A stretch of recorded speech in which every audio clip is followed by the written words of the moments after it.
What's going on, everybody? I'm Kevin from Cigar Prop, and I want to do something cool. I don't have no plan, no ideas how I can even accomplish this.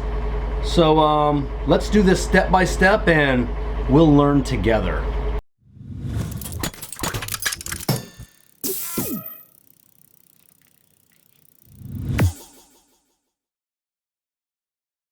All right, yeah, Sunday morning I woke up, I wanted to do something cool. And apologize about my washing machine. It just decided to spin up to warp speed when I hit record. So stop at my local machine shop that makes some of my products for me, and one of the guys there was like, hey, you know, you do these cool epoxy resin stuff, you ever think about mixing some aluminum chips in there? And I'm like, man, I think that would be cool. We did the aluminum honeycomb, so I know that can be turned down. So I'm like, yeah. So I got together a box, and I know several machine shops. If you go into a machine shop and you're nice and you're like, hey, you know, I got like this little box, can I get some aluminum chips? Yeah, they recycle them, but a little box, it's a nickel. They're going to give you a box. Just be nice about it. Now, I got some just basic, just a ton of shavings, but then I also got some of these cool, these little curly cues. Oh my God, these things are absolutely amazing. So I got a bunch of those, and then I got some, just a mess of stuff. But then I just also got, I mean, just a bunch of shavings in general. So we are going to, I mean, these have flood coolant on them, so you're going to want to clean these really well. And so basically what I have here is I have my ultrasonic, and these are, if you're going to be doing a lot of these ultrasonics are fairly inexpensive. Back when I first got this one a couple years ago, there was only one guy on eBay selling these, and great product, made in China, but this one's lasted me for years. They make smaller ones. I can't remember the price on this. I don't even know if it's still in my eBay history. It's been so long, so I'll try and hunt these down. But someone told me that they're also selling these on Amazon now, so I'll try and hunt this, see if the same one on. We all love Amazon.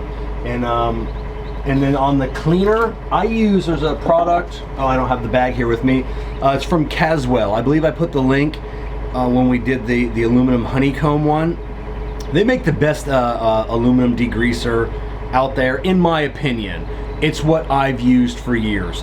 There are, seems like 100 other companies that make aluminum degreaser. And this one, since it doesn't really have a oily lubricant, you might be able to get some Dawn dish detergent and then just clean these. Even if you don't have an ultrasonic, just get a pot from like Goodwill or something, and then stir it, get it hot, and then get these degreased, because the flood coolant is also a lubricant, but it's more of a coolant, a water-based, so it comes off really easily. But you do want to get these really clean before we bury these in epoxy and then cut them into blanks. I don't know if this is going to work. I'm hoping it does. I think that would be super cool. So I am going to get all these cleaned, and then we'll come back and put these in epoxy. This is going to be, luckily for you, one video. For me, this is probably a 2 to 4 week process. I'll get this done when I get some time. So today I'll get all these cleaned, and then hopefully tomorrow in epoxy, and then in 2 weeks I'll show you what they are and get them all cut up. And like I said, I don't know. I haven't done this before, so I'm just going to turn the camera on as we do this, and then we'll learn together. That way, if you see any mistakes that I make, and if you want to attempt this, you can correct them at that time. So, all right, we'll see you back here. I don't know, for you it'll be just like this. All right, and we're back. So it's been 2 days. I put everything in my ultrasonic. I got that degreaser in there, and I tell you, afterwards, after draining the degreaser out, I could just feel that flood coolant on the aluminum. So I filled my ultrasonic back up with just soapy water and let it heat up. and then it seemed to do a pretty good job. I would recommend, if you're gonna do this, go to your local Goodwill, Salvation Army, get an old pot, and then just do it on the stove. Hot soapy water, mix it up, get everything, drain it, do it again. Now, if you've never cleaned aluminum before, and I'm not sure if it will come through here, when you clean aluminum, it does not come out shiny at all. It's like almost like a tarnish, kind of like a brass tarnish on there. I could have put everything back into that Caswell degreaser and to brighten it up a little bit, but at the end of the day, who really cares? Because as we pour it and then as we turn it, we're going to turn down anything that has a tarnish on there, and then we're going to polish it. So who cares about going that extra step? I've got 2 molds here. One I filled up with just all of the cool chunks, all of the cool curly cues and everything else. And this one is just straight up chips. Now, the one thing I will do with the curly cues, because I don't know, I really don't want any blank space or voids in my molds. So I am going to fill up the remaining area, and then just kind of shake this around a little bit.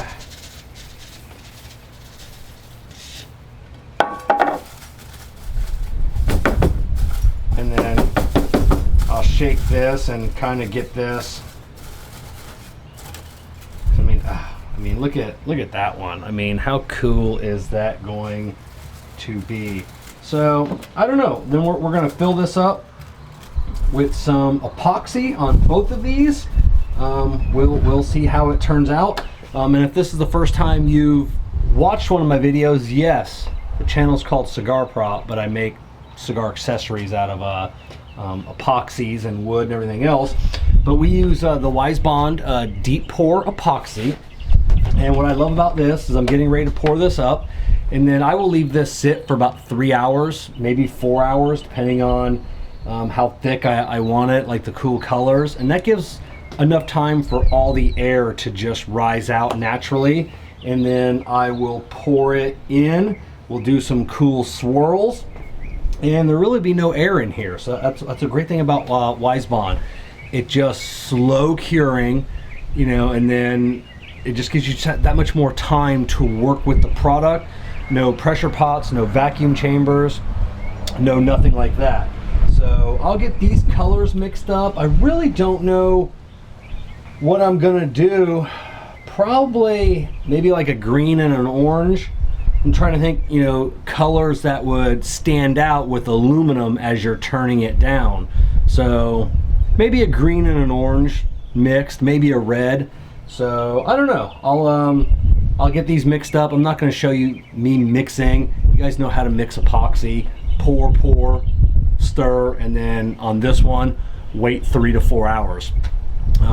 This will be in a video playlist. If you're not, you can go back in the history and we talk in depth more about WiseBond and the epoxies. But and I'll try and leave notes down below or cards up above, which will take you if you want to learn a little bit more. Description in the link below. WiseBond, after making a few videos, was kind enough to send me a coupon code that I think 15% off that you're more than welcome to use. And so I'm gonna get this mixed up, and I will bring you back for the pour process. I'm hoping aluminum, it doesn't float, but I've said that before and it has floated. So we'll see what happens. All right, so it's been 3 hours and we're getting a good consistency. I'm gonna go ahead and pour it now. If I was actually pouring these into molds for blanks, I'd have probably given this maybe another 30 minutes. That way they're still a little bit thick and I can do my swirls and everything else. But on this one, since it's gonna have to creep down into and in between all the spots, I think I wanna get this poured now so it's still able to do that. So let's bring you forward here so you can check it out.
All right, so the colors are blending a little bit more than I want.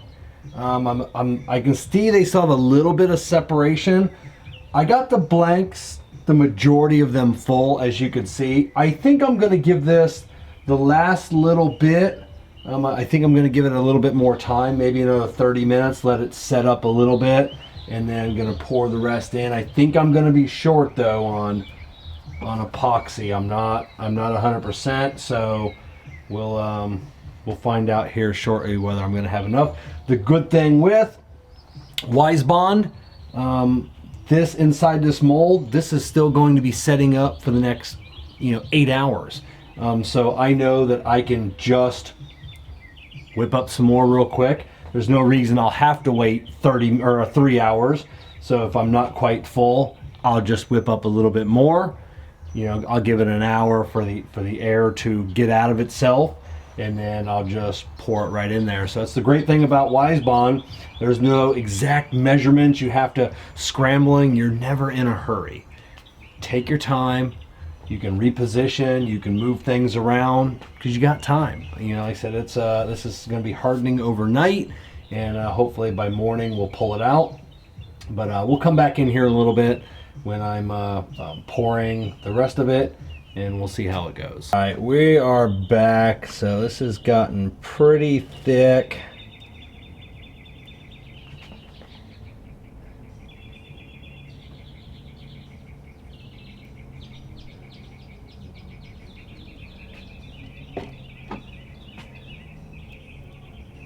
I need to fill this one first.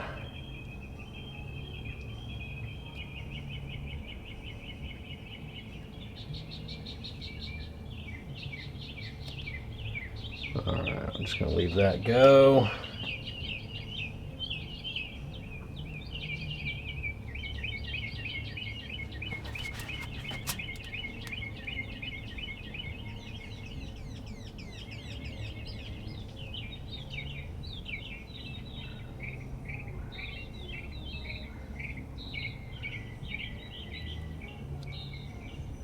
Alright, unfortunately with this one, it's not going to be enough. Alright, so it's not going to be enough for that back one. I'm super stoked because the aluminum is not rising to the top, which is good. I think what I want to do is come out here and occasionally poke this, especially the chips that are really compacted. That'll kind of give me two things. It'll kind of blend those colors just a little bit, but it'll just release some of the air pockets that may be trapped inside there. So I'm hoping whatever air pockets that happen to be in there, they'll be around the aluminum. You won't be able to see it. I've never really had a problem with air pockets. We had one where we did these little epoxy balls. That was user error. That was my fault, but that was a cool video, so definitely check that out. I am going to mix up a little bit of epoxy, and then just top this off. There's no reason for me to come back and just have you show me topping this off. I'll bring you guys back when I go to unmold these, and then we can check them out. So we'll see you back here. Well, I mean, another couple days. All right, it's been about a week since I have seen you last. I had two molds, one a little thicker, one a little thinner. I don't know if you can see that. Doesn't make any difference. This is the one with all of the chips in it. It's pretty packed. Now, I did take just a couple of the little curly cues and just kind of throw them in here because I had way too many left over. You can see they don't go all the way over, but that block is so thick, it doesn't make any difference. Like I said, I'm gonna trim off the majority of this anyways, but it's kind of cool. You can see them embedded in there, and I can't wait to see how these turn out. I mean, this one is just packed with chips, so I don't know. Let's go ahead and get these cut up on the table saw, and then see what they look like as blanks.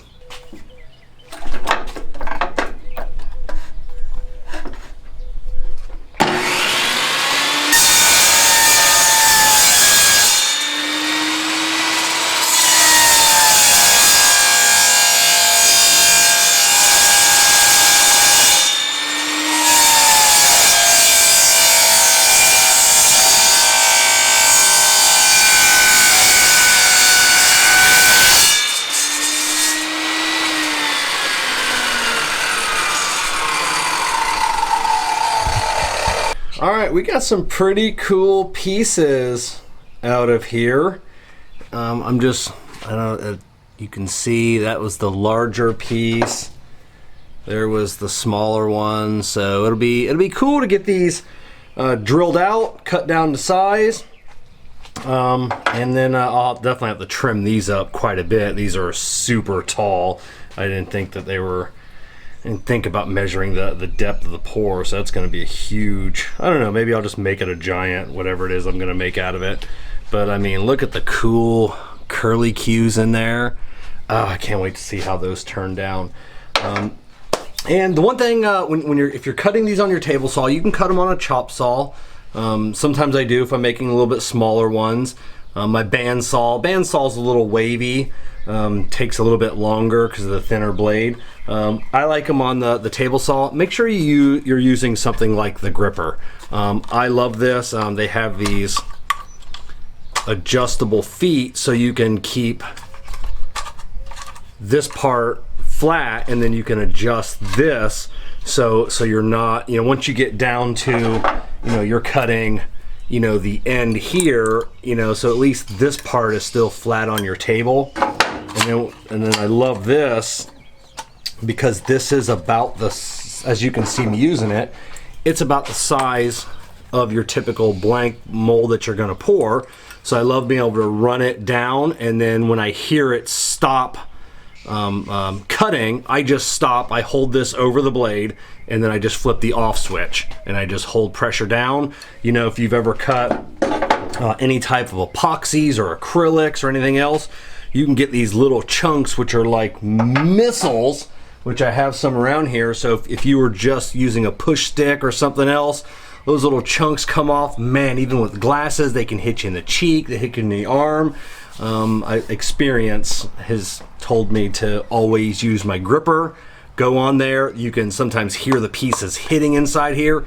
Everything stays contained as you're cutting your blanks. I picked this up on Amazon after watching a video on Facebook, and I don't cut anything without that anymore. I'll leave a link down below if you want to check it out as well. Super cool product. So I'm going to get the rest of these blanks cut up, and then I'll get them drilled, and then we will obviously you drill them, chuck them in and out, and then you're good. You don't need to see a video on how to drill a blank. Tons of videos out there. And then we will mount everything on the lathe next week. I'm a busy man, so but luckily you're not watching this in parts. You're watching it all one long continuous boring ass video. So we'll see you back here shortly. All right, so I want to turn the camera back on. If you'll notice, when I left, I had like a block left over. I wasn't happy with the blade. I think it was just creating a lot of noise, a little bit tougher friction. I'm like, all right, maybe it's time for a new blade. I had to go to the Home Depot anyways. I needed an extension cord for my office. So I'm like, let me just pick up a new blade. So kind of looking through, and I love all Diablo products, all their sandpapers and everything. I buy all that stuff on Amazon. Unfortunately, Amazon, I'm sure they carried this. I'm gonna have to look it up now. Diablo, this is the, which blade? Which blade was this? This was the 10-inch 50 tooth combination blade. Said cuts like a hot knife through butter. I cut my first piece, and I was like halfway through, and I thought, okay, I forgot to raise up my blade. It wasn't making any noise. All you heard was the motor. So I actually shut it off, backed the piece off, and it was cutting. I'm like, what the hell? It literally was like a hot knife through butter. I mean, it almost polished the aluminum as it was cutting it. Blown away. Just thought I would turn back on, share with you the Diablo, the 10-inch 50 tooth. I use this on my Skill table saw. If you're cutting a lot of epoxy, you're gonna want this blade. So, all right, now I'm gonna go drill out my blanks. All right, we're back. So we got all the blanks drilled out. We got the brass tubes inserted. I've got the faces ground off flat, flush, and so this is one of the ones with the curly cues and the packed in pieces. I'm not really digging that they're all settled to the bottom, because I'm gonna turn the majority of those out. So I don't know, but those, I'm interested to see how those little curly cue pieces work. And then the ones that were just packed solid, I'll be interested to see if there are any types of voids or anything inside those. So those are super cool. So let's get the camera set up and let's turn a few of these down and see what they look like. All right, we got everything set up on the lathe. We got one of the ones with the curly cues. We got one with just all of the chips and just a couple of curly cues. So we're gonna turn these down. I'm gonna use a combination of not the carbide, but the inserts. And we'll use two of the regular ones. These are from Penn State. And this is an Easy Wood Tools with the negative rake carbide cutter. So actually carbide, not high speed steel. That's what I was thinking of. All right, I'm gonna mute you because I am gonna turn on my vacuum system, and let's get going.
So that was actually a lot more difficult than I thought it would be.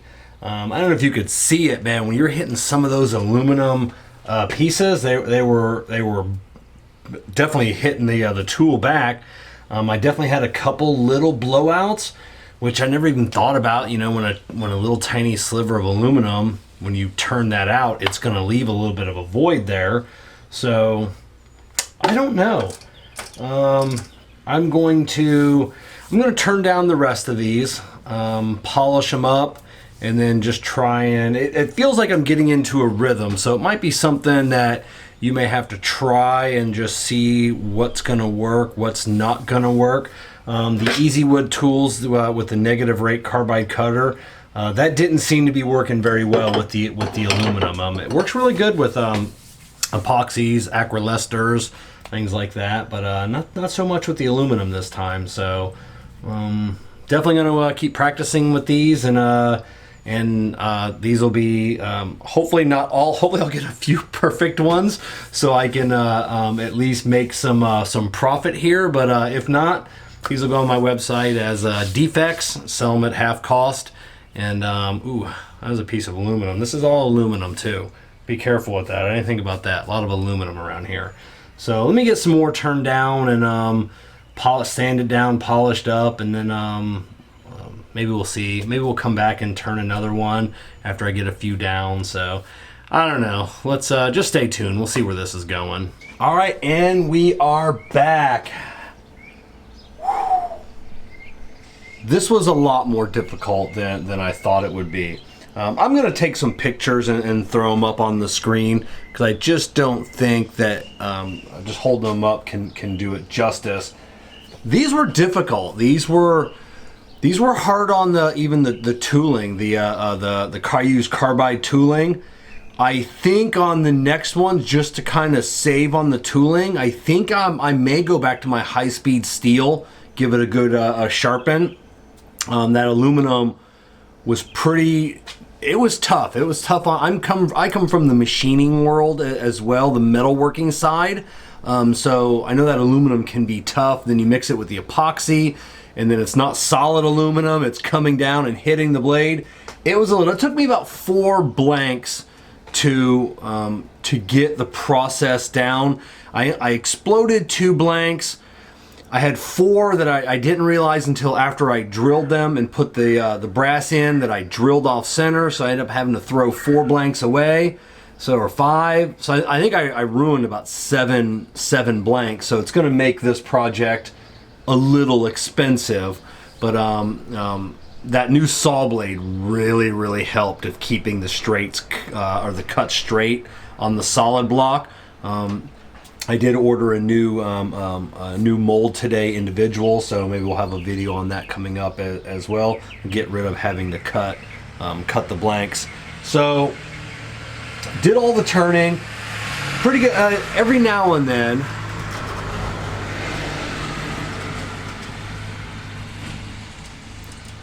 a truck went by. So every now and then, one of the little pieces of aluminum would actually come out, and then that would leave a little bit of void inside the epoxy. So it kind of had, you feather it in, you know what I'm talking about. So some of them happened quite a bit. You can see I had to turn them down just razor thin.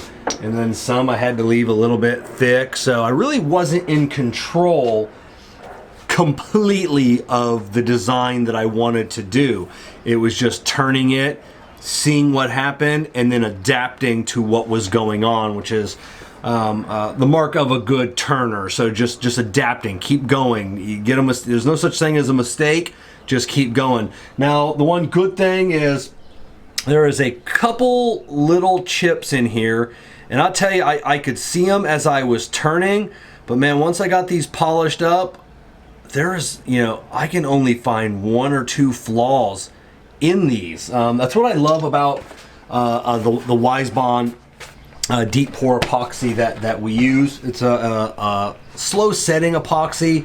Seems to be not too soft, not glass brittle like acrylester. It turns well, but it sands well. So after I got the shape that I wanted, then towards the end I really figured out, just get the shape you wanted. Do not worry about. Normally I would take my negative rate carbide cutter and go back in and do a nice clean pass. I just stopped doing that, and I just went to sandpaper 150, 220, and 320, and just gave them a good aggressive sanding throughout got them pretty smooth. Left tons of scratches, even going all the way up to the finer grit, and then using your micro mesh and being aggressive with the micro mesh, keeping it wet, getting it just polished, and some of those little chips, that's what I love about the WiseBond.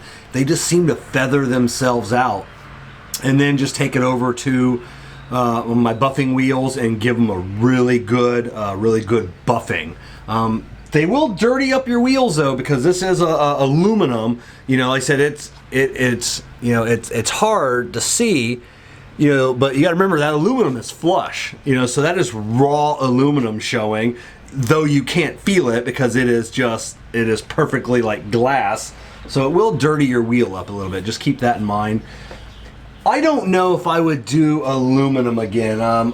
If I did, I would definitely do a darker. You can see the brass tube underneath. For me, I like that. I like seeing the brass tube. But I think a darker, just a solid black with the aluminum or a solid red with the aluminum would be a little bit cooler. I do have for my next batch is I have some brass chips.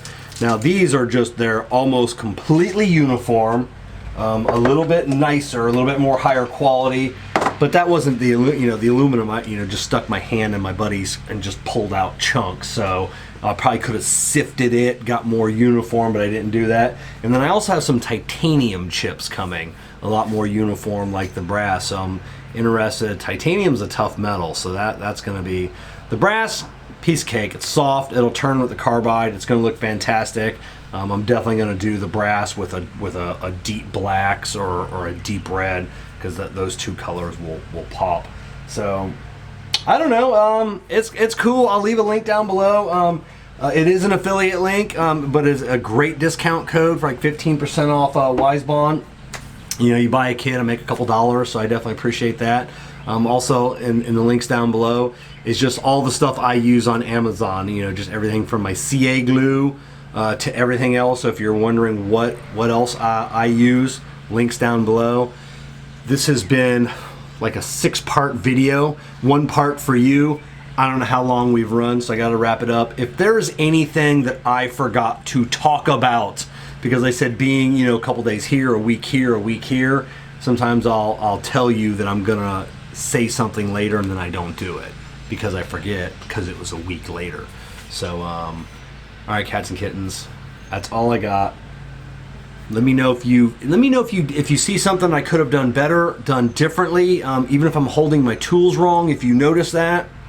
Any tips, tricks, advice, any other turners out there. I'm always looking to improve my game. I'm still new. I'm still learning this with everybody else, so please don't just berate me for anything. I'm doing my best.